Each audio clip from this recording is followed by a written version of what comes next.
Swing Left Nebraska podcast that's all about energizing communities, advocating for change, and making a difference in the great state of Nebraska. We'll dive deep into the heart of Nebraska's progressive movement, exploring the stories, strategies, and initiatives that are shaping the political landscape. We're here to amplify the voices of candidates, local activists, and community leaders who are fighting for a more equitable, inclusive, and prosperous Nebraska. Swing Left Nebraska is your go-to resource for staying informed about key issues, upcoming elections, and how you can get involved. Whether you're a seasoned organizer, a concerned citizen, or someone who's looking to make a difference for the first time, we've got you covered. Get ready to be inspired and let's embark on this incredible journey together. Hello and welcome. My name is Leah. The Swing Left Nebraska Pod is your go-to source for insightful conversations and updates on the political landscape, activism, and how you can make a difference right here in Nebraska. A huge thank you to each and every one of you for tuning in. Your support means the world to us, and we are excited to embark on this journey together, exploring the issues that hit close to home. Cindy Maxwell-Ostdiek is back this week to help us unpack all that went down at the Unicameral last week and what we can expect this upcoming week. So, whether you're listening from home, at work, or on the move, we are glad you are here. So, let's do a show. Cindy, welcome back to the Swing Left Nebraska podcast. As always, we have a lot going on, a lot that took place last week in the Unicameral to unpack, and a lot that will be happening next week. So I am excited that you are back to help us unpack the Unicameral. Let's start off with what happened on Wednesday, on February 21st of last week. LB 920 was introduced by Senator McKinney, which would require Nebraska to create a SNAP restaurant meals program, which would allow elderly, disabled, or homeless SNAP participants and their spouses to visit participating restaurants to purchase meals at a lower price. This program expands access for people that experience very real barriers for cooking and meal preparation. And a bill that kind of coincides with that bill was a bill introduced on Friday, February 23rd, LB 882, which was introduced by Senator Bostar. And that would require Nebraska to fund delivery costs for all online SNAP orders. So this bill would really help people get the food they need, even if they don't have transportation or ability to get to the store. So some really great bills that took place in the beginning of the week and then at the end of the week as well. Yes, and thanks so much for talking with me today. I hope that the senators move forward on these bills that help make sure everyone has enough food to eat in our state. The restaurant meal program, there were lots of questions back and forth with the senators on HHS, and I think that it became clear that there is a way to make this happen. And with the grocery delivery bill Senator Bostar brought, it would really help, especially homebound Nebraskans. There's many elderly Nebraskans on SNAP that would benefit from this grocery delivery. And then working families. We need to remember there are so many working families on SNAP because of basically the low wage that they're receiving. And so the ability to have their groceries delivered because maybe they're at work and their kids are in school and it's just really difficult to get to the grocery store. Yeah, I think these are good bills. They're great bills. So we'll keep you updated on where those go. Speaking of updates, LB 856, introduced by Senator John Fredericksons of Omaha, that moved forward. This is a bill that will make all childcare workers eligible for their own childcare aid, regardless of income. To qualify, a worker would need to work at least 20 hours per week in direct childcare at licensed center or early Head Start program or as a licensed self-care childcare provider. So we're excited to see that that bill did indeed move forward. I am so excited about that bill. We have a childcare crisis in our state. And I know we've talked about this before, but it is worth repeating. that one of the reasons we have so many open opportunities in our state and companies can't fill all of the open positions is because there are many parents who do not have childcare. So they can't go to work. So this would really help not only the childcare provider who would be taking advantage of this assistance, but it helps open up positions for all the rest of us to have childcare for our kids. And I really hope that they pass this bill. I'm excited about it. I'm excited about it as well. So, the Public Service Commission, which handles 911 oversight, testified in support of the duo's 911 bill's legislative bill 1255 from Frederickson, which would set a timeline for the transition to the next gen 911.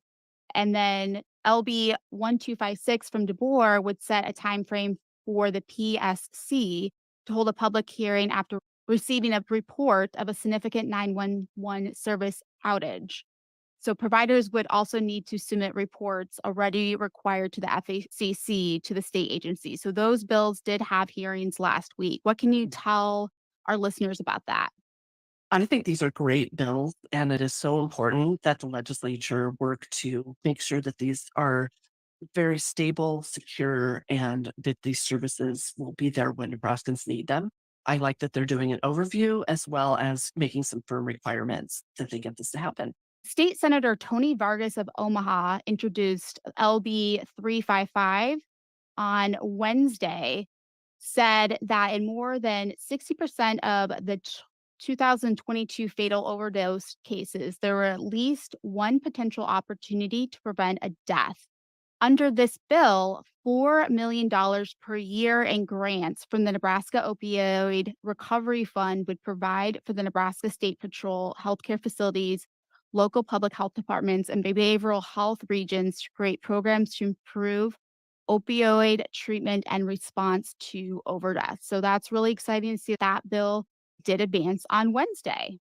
I am so glad that they did move that forward. I hope that they get this passed as soon as possible. It's an important crisis that's happening, and I'm glad that they're going to make sure that those funds are directed to where they're needed most to try to help with prevention and the people who are currently addicted with the substance. Yes, so we will continue to keep our eyes and ears, as we say, peeled on that one and provide updates as they come. On Thursday, Nebraska Attorney General Mike Hilgers, a prominent Republican, testified in favor of a bill introduced by a leading Democrat in the unicameral, State Senator Daniel Conrad of Lincoln, moments after the senator had ripped a state's top lawyer for a poorly written and political legal opinion. Conrad said her legislative bill 1191 plus her other measures aren't about disliking Hilgers or the governor, whose agencies are blocking access to the legislative watchdogs, but about utilizing all the tools to protect the state's most vulnerable. What can you tell our listeners about this ordeal? There's a lot of moving parts with this particular topic, and I really am glad that Senator Hilgers testified, and hopefully will signal that they should be able to work together because Speaker Arch's legislative resolution regarding oversight, he has a special committee they're putting together. That is the kind of vehicle they use to move forward on addressing these problems. And what we all need to remember is that there are equal branches of government between the legislature, judiciary, and executive branch. And currently, our executive branch, which is the governor and his administration, they are refusing to comply with laws that the legislature has passed, including oversight regarding some of our most vulnerable when we talk about incarceration and youth that are in our care. We had problems this last year where the inspector generals were refused access. He needed data and information. And the reasons, and I say Speaker Hilgers because he was Speaker, is the legislature before he was Attorney General. He was involved in some of the legislation that is actually involved with these issues. There's a few bills that were brought in executive committee this last week. Senator Wayne and Senator Conrad had bills that would have addressed this oversight and constitutional authority type of question. I'd really recommend people, when you have time, to go and watch those hearings. We have it on our YouTube page, And I think that a lot of the things that were said in that hearing are very important for all of us to understand what is happening on our behalf. We are entrusting this authority in the legislature, and they are supposed to make sure that they are enforcing these laws with the administration. So Speaker Arch's resolution includes a memorandum of understanding between the legislature and the executive branch. The concern was that this memorandum of understanding really has no teeth to it, other than just that it's an agreed upon issue. We'll hope they follow through this time. And then special committee will be put together of members of the exec board. They'll have judiciary, like Senator Wayne, I believe someone from HHS, and then a few people from the larger legislative body. And they will look at this in an overview type way. And I appreciated Speaker Arch talking about this the other day on the floor. He said, we have these things that we're reacting. Many times we've had situations with oversight where we're reacting. And he wants to help consider systems to put in place so that we would not be behind the curve, that we could be proactive with some of this oversight. So I appreciate that. I hope they do it. It is just disgrace what has happened, and we need to make sure that it is corrected and never happens again. I could not agree more with that. So, gun rights advocates and those who support gun control deferred Thursday on the merits of LB 833 that would rescind Nebraska's 33-year-old handgun buyer's permit.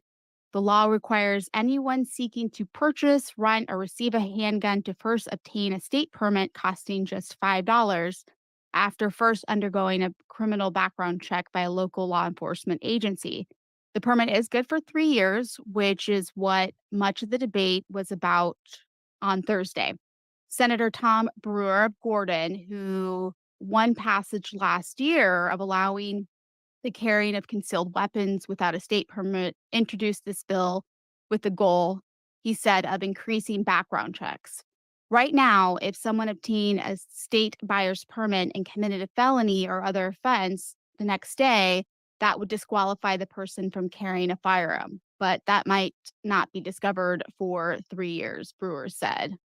Cindy, I'm sure you have a lot of thoughts on this, so I'd love to hear what your brain has to say on this topic.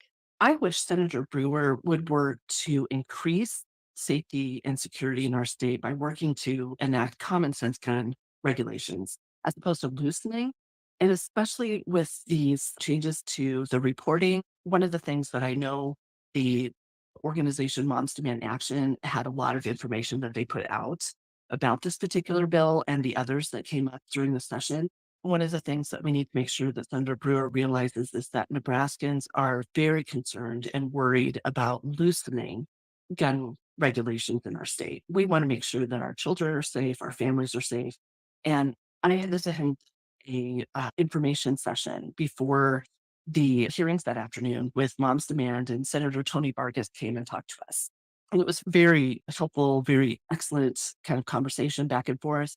But we had several people in the room who are survivors of gun violence, or the survivors, they have family members who are survivors of gun violence, including a woman from Kansas City. She's in Nebraska now, but had really strong thoughts, of course, about what had happened at the parade for the Chiefs celebration. People commented during this session that they aren't taking their kids to certain events now because they're concerned and worried about gun violence in our state and how it is less safe now. We don't know who is a good, quote unquote, good guy with a gun anymore because people don't have concealed carry permits, aren't required anymore. There's no training required.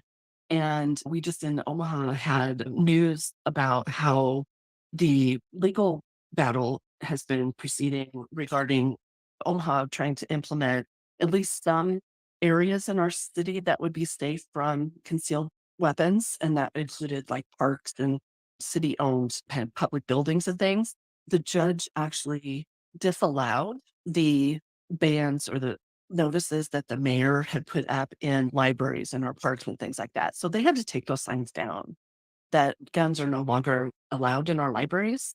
That sign is gone now because of the law they passed last year. Senator Brewer and the legislators, including many from Omaha. And I think a lot of Nebraskans are starting to realize the effects of that law and are very concerned. And there's a St. Patrick's Day parade coming in March, and there were several people who commented they're worried about coming or they may attend, but they're not going to bring their kids.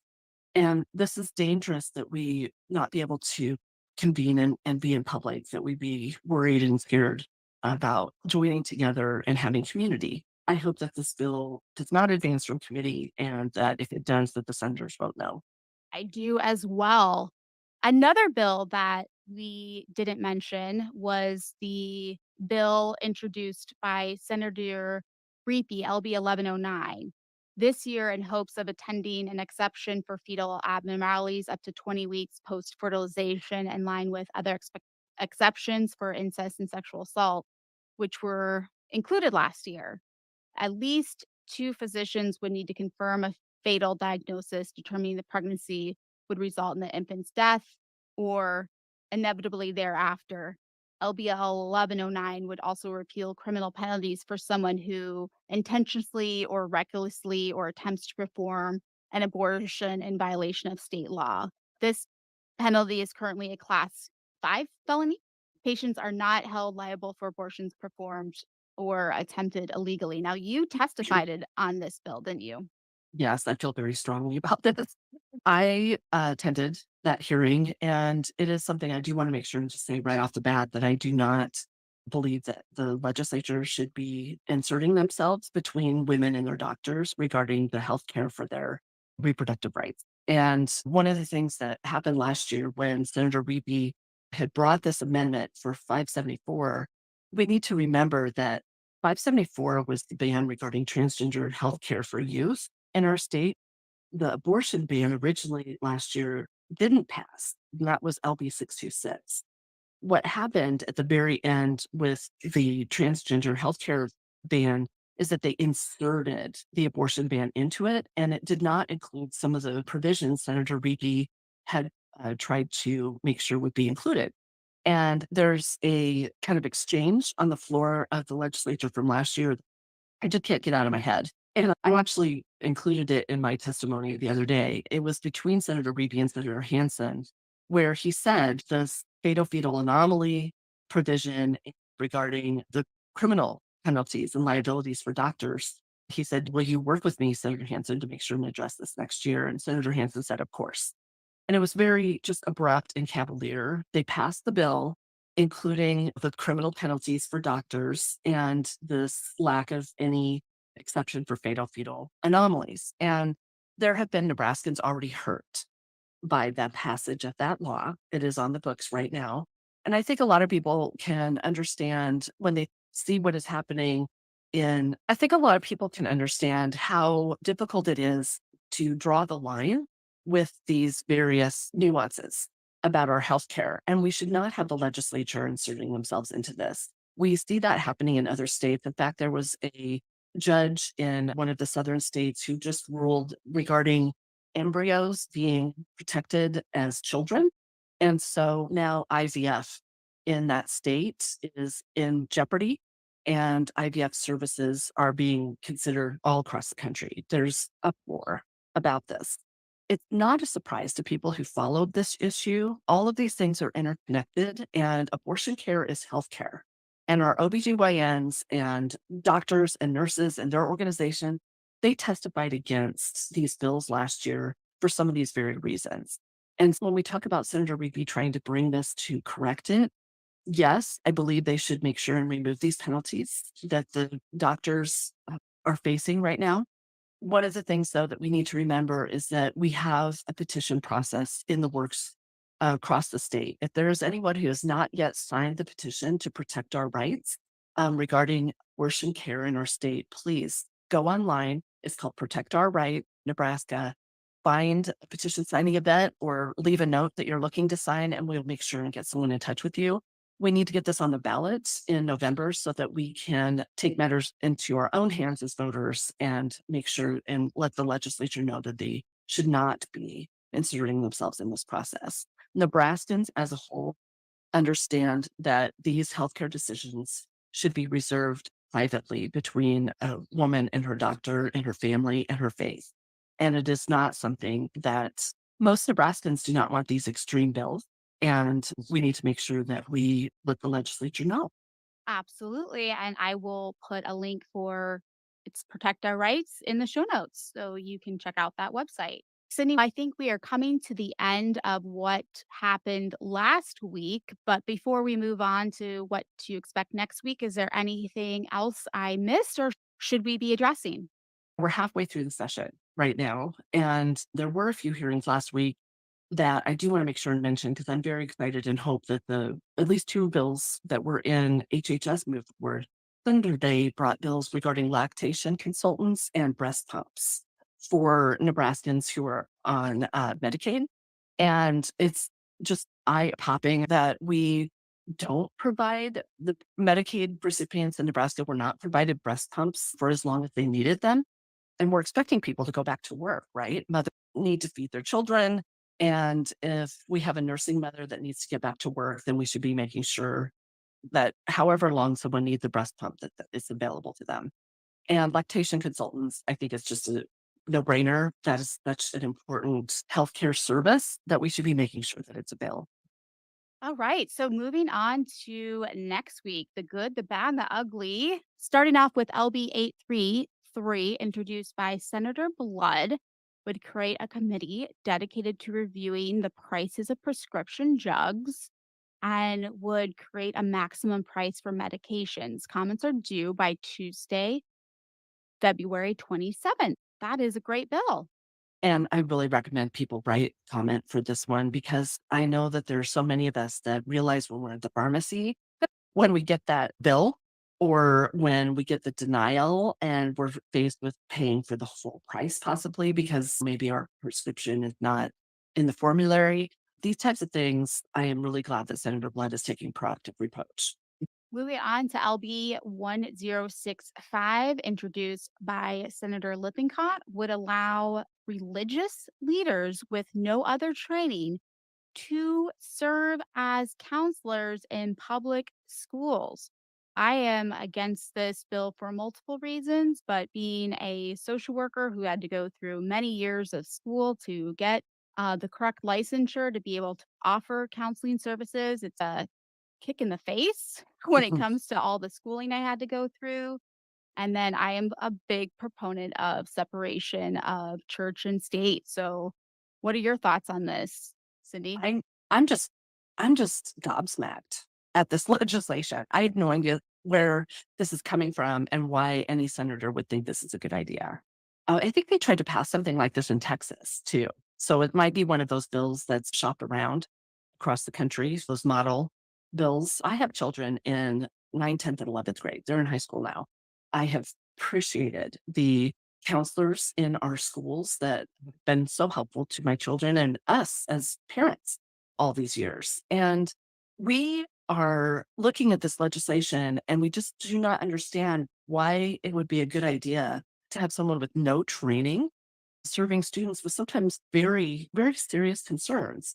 And then my husband's Catholic. I'm not religious. And I would not be comfortable if there was a religious person from maybe an extreme branch of some sort of religion trying to proselytize to my child during school hours. I really don't understand this bill at all. And I hope that the senators do not advance it. I agree. And comments are due by Tuesday, February 27th for this bill as well. LB 906, introduced by REAPY, would strengthen violations of the child labor laws and allow for better inspections. Now, this is a great bill. What are your thoughts on this? I really appreciate this bill. We saw in the national news what was happening in some of the meatpacking plants here in our state where we had children, young children, even as if you were working in dangerous conditions. And that oversight and these rules are so important that we make sure that the companies are adhering to. And I really appreciate this bill that he brought.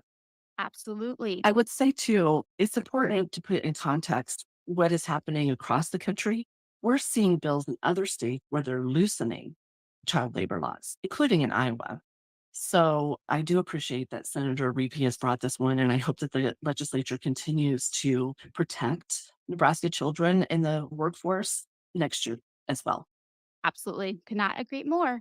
Moving into Wednesday in judiciary, LR 279CA, introduced by Holcroft, would create a life sentence for injuring a first responder. Seems pretty intense, and I worry about people who are protesting and the implications that this bill could have on protesters. What are your thoughts?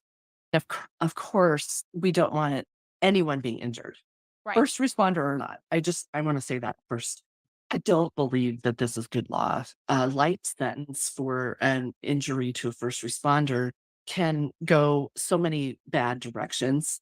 And I think that we need to just follow the laws currently in place regarding anyone who would be endangering whether a first responder or another person. I just think a life sentence for this type of infraction could really, like you said, impact people's expression regarding their First Amendment rights. And I do want to make sure people understand I'm not saying I believe First Amendment equates to injuring first responders. Not at all.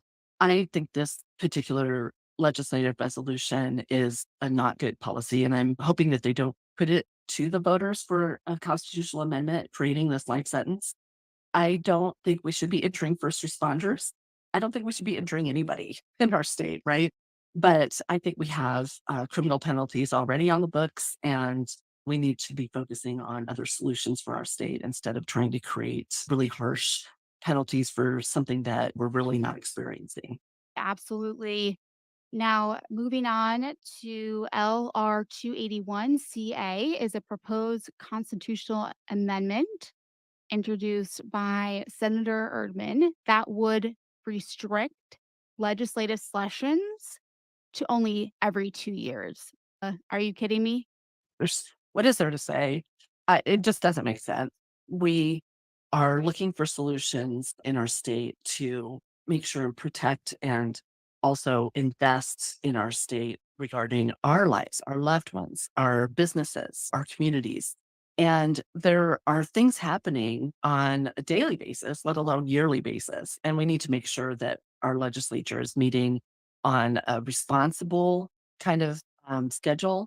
I don't understand this one at all. I don't either. Yeah, I agree with everything that you said. Now, LB 1382, introduced by Senator Hansen, would prohibit certain monetary contributions to ballot measure campaigns. What can you say about this one? I'm a little bit speechless here too. This particular measure is again, unfortunately, showing a pattern with Senator Hansen this year trying to restrict the will of our voters. And prohibiting these contributions regarding ballot measure campaigns would be impacting the ability for us to bring issues to our voters. It would impact measures that were passed previously, such as the minimum wage, implementing Medicaid expansion in our state, any number of issues, including voter ID, which many people, not me, but many people did support. These contributions are something that we need to make sure that we're not restricting just because we don't like the ideas being put forward. We don't like the actual policies or solutions being put forward. And it seems to me that this is a very partisan move. Senator Hampton is trying to restrict voters from basically holding the legislature to account as well. Yes, I agree. When we will keep you posted on where this one goes. Now, LB 1203, introduced by John Kavanaugh, would require disclosure of AI use by political campaigns. Comments are due Wednesday, February 28th for this bill as well. What can you tell us about this one? I think that Senator Kavanaugh is really forward thinking because we've not had this issue yet in Nebraska, but we have seen it on the national stage already. AI has really amazing capabilities, including to be used for ill. We saw where in, I think it was New Hampshire during the primary, there had been robocalls made where there was an impersonation of President Biden's voice. I believe it was maybe AI type of technology. And we need to make sure that Nebraskans are not being dis or misinformed during the campaign process. I think it's important that we not have campaigns using AI in a way that is mis or disinforming voters and that we have these notifications. It's really just a first step. It's a good step. It is a good step. Moving on to LB at 980, introduced by Senator McKinney, would require witnesses to be present at all state executions, including the presence of at least two sitting senators. Comments for this bill are also due Wednesday, February 28th. That's a that's an intense bill. What are your thoughts on that? Yeah, intense is one word. I do not support the death penalty personally. And I know that people who do also want the process to be carried out in a proper manner. And so, what happened with our last execution in our state is that we could go back and talk about the history was current Senator Ricketts, but previous Governor Ricketts, and how he acquired those medications illegally and how it was carried out, and that there was so much concern because the curtains were closed for all those minutes and there was never really any accountability for how it actually happened. And I know that even Senator Patty Pansy Brooks in the past had tried to bring some accountability to the actual execution process. And so I can see what Senator McKinney is trying to do here. I think it'll be good for the senators to discuss this and whether we are talking about that bill or Senator Lippicott's, he is actually introducing the way to execute people in Nebraska should be by nitrogen hypoxia. Yes, that's LB 970. It's barbaric. And again, we see times in the past where people have been executed and they were innocent. First off, let's just put that out there regarding executions. But secondly, how we execute anyone by the state that's being done in our name, it should not be done in a way that is even more painful or more traumatic or more barbaric. That's the only word I can come up with, more violently than it already is. I've read a little bit about this nitrogen, that process, and they don't even use that euthanizing animals. They've done it in the past with animals as an experiment or to try to show how it happens. And it's not something that's recommended at all. Yep, another one we'll keep you posted on. Moving on to Thursday, LB 1185, introduced by Senator Lowe, would make recording within 10 feet of a police officer illegal. This is clearly a violation of rights and it will allow for less transparency and encounters with police.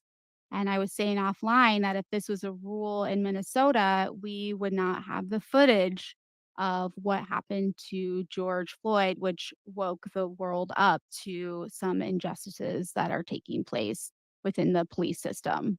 Exactly. And I don't understand why we would want to have less transparency.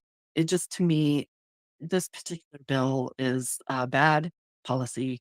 I don't think police should support this either. I think that they would want transparency as well. We protect them. Mhm, If mhm. they're innocent, then they should have no fear of being videotaped because then they can use that to prove that they were doing things correctly. If that's what they believe they're doing, why not want the proof for it?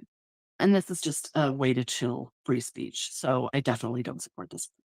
I agree. Moving on to LB 1357, introduced by Senator McDonald, would criminalize homelessness by making it a criminal offense to set up a sleeping bag or tent on public property, including city sidewalks and parks. So this would literally make it illegal to exist while homeless. And comments are due for this bill on Thursday, February 29th as well. What are your thoughts on this one?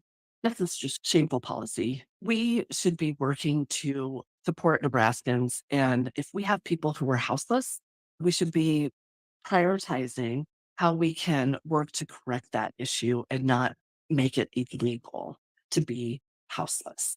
There's just even practical concerns with this. If someone is houseless, of course, they're having difficulty getting into homes, getting into housing. If they have illegal strikes against them, it makes it even more difficult. This is very punitive. I know that there are many people who are just really alarmed by this, that in the name of Nebraskans, we would have a senator that would be not only targeting the homeless in our state, but actually criminalizing them. Yes, it is atrocious. So we will keep you posted on that one. Now, you wanted to provide an update on LB 1402. It was Linehan's bill to basically end LB 53. Can you go into that for our listeners? Senator Linehan has prioritized LB 1402, and that is a measure to just directly fund the Scholarship Act 753 from last year, is to directly fund it from our coffers. And that's unconstitutional. So there we have that. She's also publicly said, and it's been in the paper, that if LB 1402 is passed, that she would somehow end LB 753. And can you update real quickly the audience on what LB 753 for those who just need a refresher, real quick? Sure. Yes. LB 753 was law passed last year very narrowly to send our public dollars to private schools. Basically, it creates scholarship granting organizations so that people can make donations to these organizations and then receive tax credits up to half of their state tax liability. And for individuals and corporations and LLCs, it was 100,000 per year. So anyone who made a donation of up to 100,000 per year could have that taken straight off the top of their taxes. And we all understand that's totally different than deductions or other types of credits that we would be receiving. These amounts are massive because the limit for trust, estates and trusts, is $1 million a year. So this funding mechanism was created as a convoluted way to try to get around our constitutional prohibition in Nebraska that we not spend state funds on private schools. One of the difficulties many people have is that we support private schools in our state. That we have a lot of people who attend parochial school, but we shouldn't be spending state dollars on schools that won't accept all students. And the senators last year on 753 did not pass Senator Hunt's amendment, which would have prohibited any discrimination for students based on disability, their religion, to prohibit discrimination based on LGBTQ status, whether it be the student or their parents, all these various issues. And the senators struck that down. So it's really concerning. There were so many people like me that joined and volunteered to help put a repeal on the ballot for basically telling senators, no, we do not want to send our public dollars to private schools. And so, in the space of 3 months, it's a short process required, and it should be a high bar to repeal a law. But in 90 days, a certain number of signatures are required to be gathered to put it on the ballot to repeal. And the requirement was like 60 something thousand. We actually gathered 117,000 plus. So almost more than 117,000 Nebraskans in those short months found a way to sign this petition to get it on the ballot in November so that we can all have a say. And I would personally tell you, there were people who approached me to sign that supported LB 753, and they want it on the ballot as well because they want the voters to have their opportunity. So this process, Senator Linehan is proposing and has prioritized LB 1402 will end run the Nebraska voters, and it will nullify the need for the repeal measure on the ballot in November. It's been certified by the Secretary of State already. Senator Linehan has tried to actually have the Secretary of State remove it from the. She's come with certain legal questions, and he has not responded to that. I haven't seen it in the news anyway. Any way that Senator Linehan can get public dollars to private schools, she's doing it. She's just trying everything. And she's worked on this for years. Her daughter works for American Federation for Children, which is an organization that's nationally funded by Betsy DeVos, who, if you remember, was the education secretary under President Trump, who actually wanted to do away with the Department of Education. So this American Federation for Children funded many candidates the last election who voted for Senator Linehan's bill. And I'm sure we'll see more money this year in the campaigns for legislature to continue that trend. I feel like Nebraskans need to make sure and call their senator.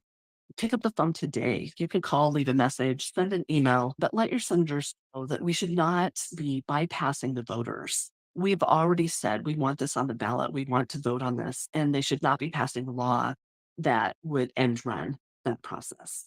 I agree. So, Senator Kavanaugh, interestingly enough, withdrew LB 879 to repeal LB 574. It would have allowed the public to weigh in on healthcare ban for transgender youth and the 10-week abortion ban passed last year. Over 500 Nebraskans were turned away from testifying last year for those two bills, including yourself. Mhm. And so I know you had some words to say about that. I'm curious to hear what you have to say. It's everyone remembers 574 originally banned when it was introduced by Senator Calth. It was to ban healthcare for transgender youth. And it was to ban healthcare that would be available to cisgender children. They were only targeting transgender children to not be allowed for puberty blockers or hormones or gender enhancing surgeries. It does not disallow gender enhancing surgeries for cisgender youth. Some young women have breast reduction, per se, for example. That particular bill at the end of the process was amended and included a new version of the abortion ban. And that bill passed last year. Senator Kavanaugh had filibustered regarding that legislation, basically the whole session. And I think a lot of people, when they look back last year, they say Senator Kavanaugh held up the legislature. I would want to make sure and remind everyone that Senator House held up the legislature last year with this legislation. It should not have been brought in the first place, or it should have been kept in committee to be worked on, not on the floor like it was. The Republicans that passed this legislation really were not listening to all of the major medical organizations in our state. When we talk about the people who didn't have a chance to testify last year, I was in line and was not able to get in the room. But there were also even other medical professionals who didn't have a chance to testify. Senator Hansen and HHS restricted testimony to 3 hours total for proponents and opponents on both LB 574 and LB 626. So both laws that they combined into one, overall, more than 500 Nebraskans were turned away. And how many more didn't come to the legislature for further testimony on other bills? I don't know. I think that they really did hurt our state with that format for their hearing. Senator Kavanaugh brought this bill, I think, as a way for people to have a chance to say their piece, to speak about how either this impacts their family or their thoughts about how it's been implemented. Right now, the legislation regarding the regulations and how they're implemented is really concerning.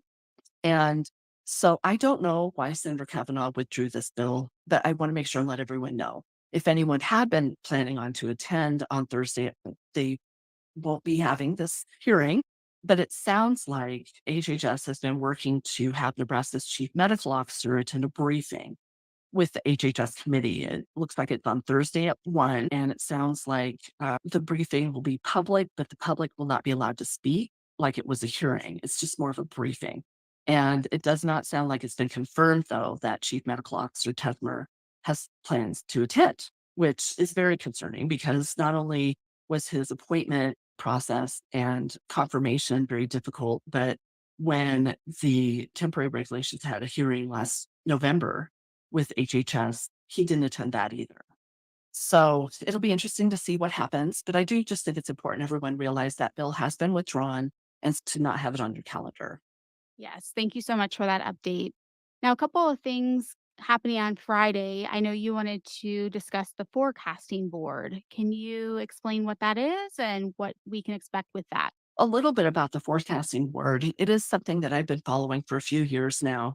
The forecasting board is committee appointed that looks at the information provided by the Nebraska Legislature Fiscal Office and other sources, I'm sure, and they look at the information and then make their prediction or forecast regarding the revenues for our state and how our economy will be moving in the future.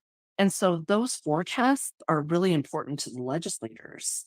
as they're considering appropriations and revenue bills and how they would be able to count on or plan for budget.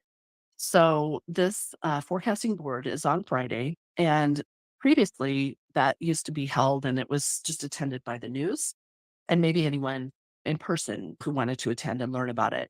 But over the past couple of years, I have been requesting that it be broadcast on Nebraska Public Media, and they started doing that a few years ago. The first time it was broadcast, it did not include the things on the projection screen.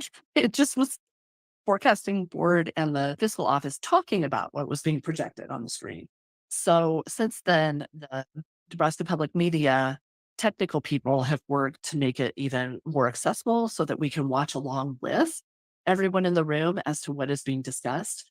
I am alarmed when I look at some of the information from the fiscal office about the upcoming years regarding our budget and revenues. And I think it's going to be really interesting to see what comes out of this forecasting board on Friday. We need to be prudent when the legislators are considering implementing either new tax cuts or when we talk about how they want to look at new programs or how they want to prioritize the dollars on our behalf. They need to also be taking into account that long range view. We'll have that on our YouTube page if you want to follow and watch. Thank you so much for that information. I appreciate that. Mhm. Now, also happening on Friday is the deadline to file to be a candidate if you're not an incumbent. What kind of updates can you give us on that? I'm a broken record about this, but all the odd number districts in the legislature are up for election this November, and the primaries are nonpartisan. What that means is that anybody and everybody can run for Nebraska legislature if they meet the other eligibility requirements.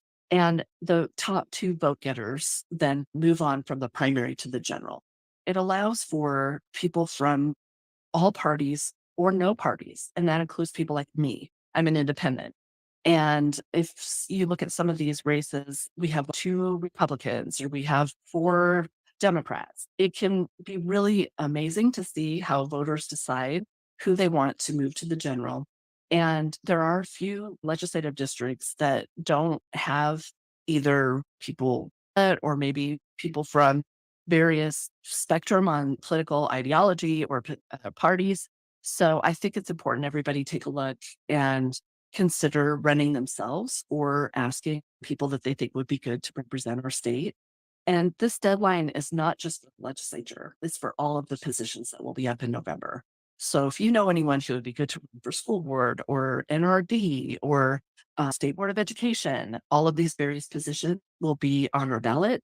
And we need to make sure we have good people to choose. Yes, that deadline is fastly approaching March Mhm. 1st, which is Friday of this week. As we wrap up this pod that has been filled with so much information about what happened last week and what's going to be happening this week, Sydney, is there anything else you'd like to leave our listeners with? This week will be the last of the hearings. They wrap up on Thursday, and the legislature will be moving into full day floor debate the week after. It is more important than ever to be following along, making sure that you're informed and in touch with your senator about their votes because things will be moving much more quickly as far as getting things passed and advanced. Awesome. As always, Sydney, your expertise, the time that you take to go down to the legislator, the information that you're able to pull out and bring back to all of our listeners is so appreciated. I thank you so much for your time and passion and dedication to making our community a little bit better. So thank you, Sydney, so much. Appreciate you. Thanks. That wraps up another episode of the Swing Left Nebraska podcast. We want to extend another huge thank you to all of our listeners for tuning in and being part of our community. Your support is what makes this all possible. And together, we're making a difference in the political landscape of Nebraska and beyond. If you enjoyed today's episode and want to help us continue to grow and reach more listeners, please consider subscribing to our pod on your favorite platform. And if you're feeling extra generous, we'd love for you to leave us a review. Your feedback not only helps us improve, but it also helps others discover our podcast and join our mission. Remember, change starts with us, and every small action contributes to bigger victories. So let's keep the momentum going. Subscribe, review, and most importantly, stay engaged. We'll be back next week with more insightful discussions about all that's happening in the unicameral and actionable advice. Until then, let's mobilize, let's take action, let's go. Ready, set, go. Get ready to go.